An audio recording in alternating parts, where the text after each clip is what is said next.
आज हम लोग सीखने वाले हैं कि एम एस एक्सेस में हमने लास्ट टाइम देखा था कि टेबल कैसे बनाते हैं। आज हमें दूसरा ऑब्जेक्ट पढ़ना है, तो उसके लिए पहले हम जो हमने डेटाबेस बनाया है पहले से उसको ओपन कर लेंगे। तो मैंने यहाँ डेटाबेस सेलेक्ट किया और ओपन पे क्लिक किया। यहाँ फिर से ओपन पे क्लिक करना पड़ेगा। आप देखेंगे जैसे कि हमारे पास जो डेटाबेस है उसमें दो टेबल हैं, एक बुक्स नाम से है और एक स्टूडेंट नाम से है।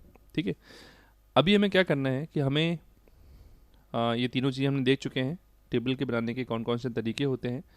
अभी हमें देखना है क्वेरीज़ के बारे में। तो क्वेरीज़ का मतलब क्या होता है कि क्वेरीज़ का मतलब जैसे कि अगर मेरे पास ये रिकॉर्ड है सपोज स्टूडेंट का। ठीक है, अब इस टेबल से हम कई टाइप की इंफॉर्मेशन निकाल सकते हैं। एक एग्जांपल के तौर पे मैं ये चाहता हूँ कि ये भी एक कंप्लीट टेबल है।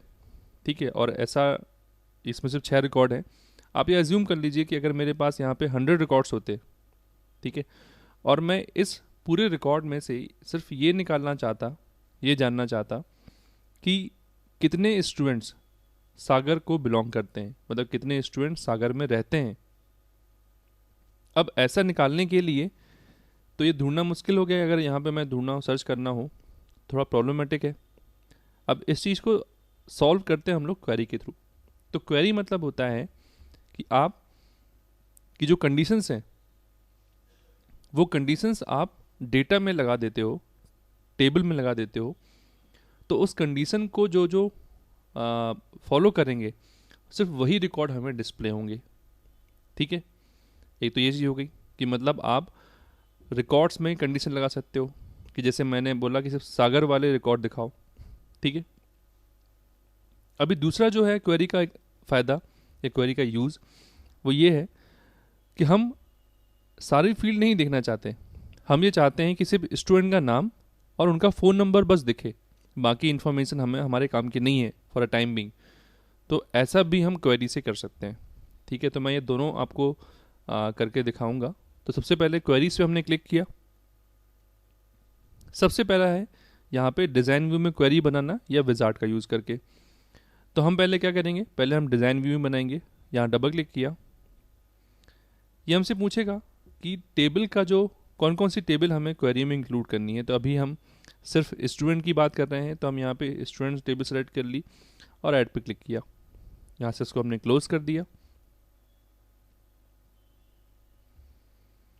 नेक्स्ट जो है कि इस टेबल में आप देखोगे स्टूडेंट आईडी है, नेम है, कोर्स है, सिटी है, फ़ोन है।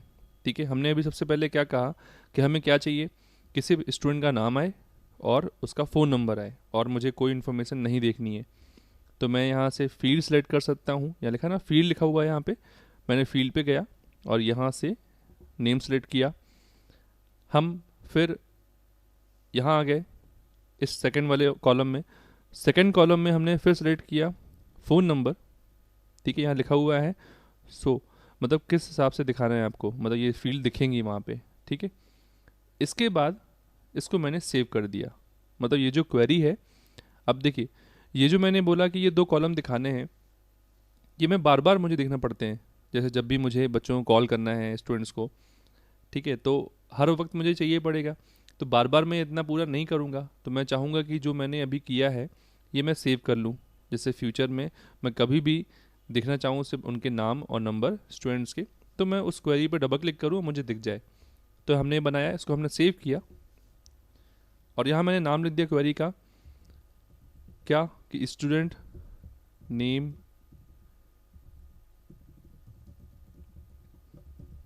And mobile information. ठीक है, और ओके पे क्लिक किया। ठीक है, तो क्वेरी को सेव करने के बाद हम यहाँ से इसको क्लोज कर देंगे। ध्यान रखिएगा कि जो ऊपर वाला बटन है वो उससे एम एस एक्सेस क्लोज होगा। तो हमें नीचे वाले बटन पे क्लिक करना है, क्लोज विंडो जहाँ लिखा है। क्लोज करने के बाद आप देखोगे कि आपके पास यहाँ पे एक क्वेरी ऑटोमेटिकली क्रिएट हो गई जो हमने बनाई है अभी। आप इस पर डबल क्लिक करोगे अगर,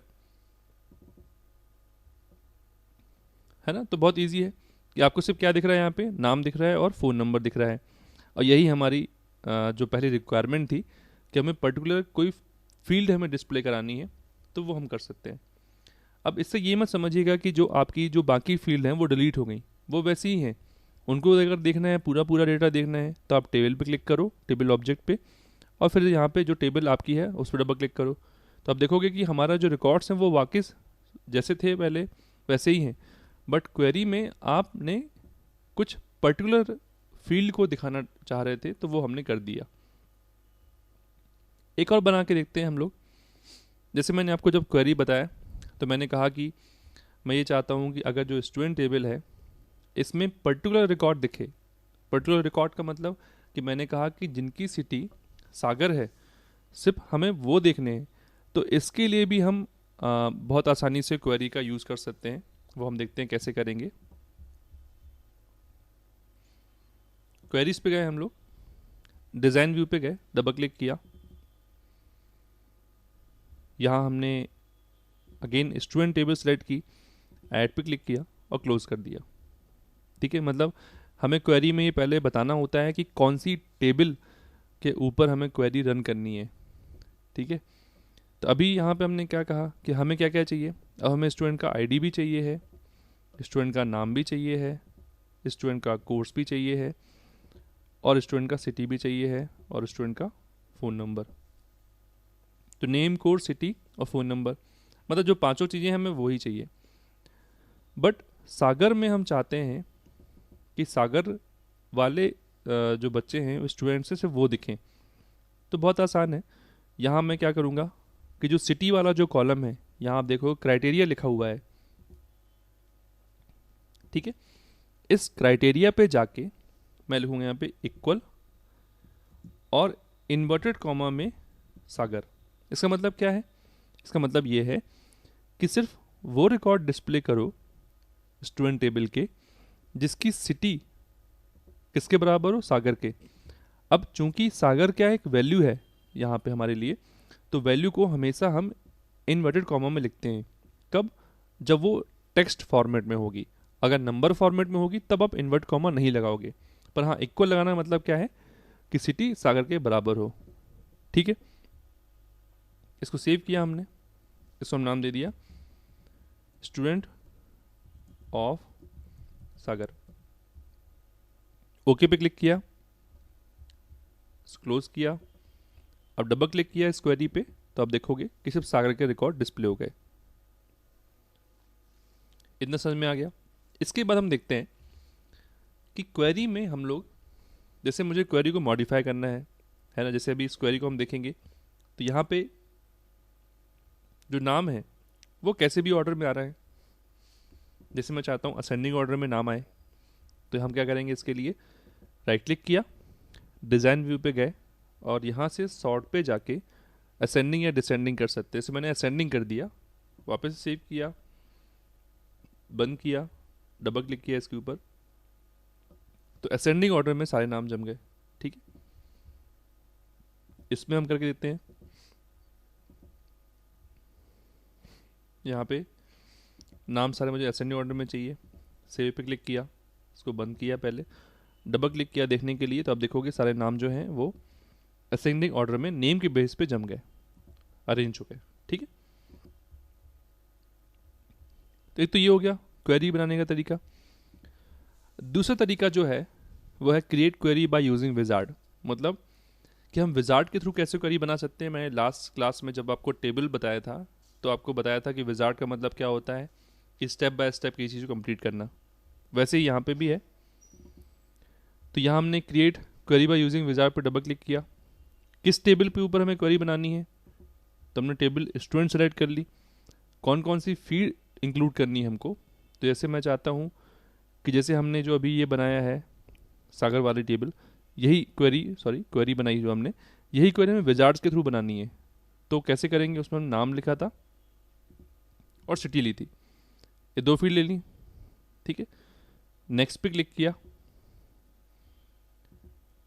अब इसमें क्या होगा कि यहाँ पे सिर्फ वो क्वेरी जो है वो जनरेट हो जाएगी। आप चाहो तो डिज़ाइन में जगह चेंज भी कर सकते हो। तो हम ये भी नाम यही लिखने देते हैं कि स्टूडेंट क्वेरी, और हमने कहा मॉडिफाई, या हम ओपन करते हैं इस बार और फिनिश पे क्लिक किया। तो ठीक है, आ गया। बट विजार्ड में कंडीशन नहीं लगती, ठीक है। तो अगर आप कंडीशन लगानी है तो आपको उसको क्वेरी को डिज़ाइन व्यू में खोलना पड़ेगा, और वहाँ पे आप, जैसे मैं इस बार क्या करता हूँ, मैंने बंडा लिख दिया एक कॉल में 3D में, सेव किया, क्लोज किया। अब अगर हम देखेंगे तो आप देखोगे सिर्फ एक स्टूडेंट है सुरेश जो बंडा का रहने वाला है। तो इस हिसाब से हम क्वेरीज जो हैं वो बना सकते हैं, ठीक है। अगली क्लास में हम लोग देखेंगे कि फॉर्म्स कैसे बनाते हैं।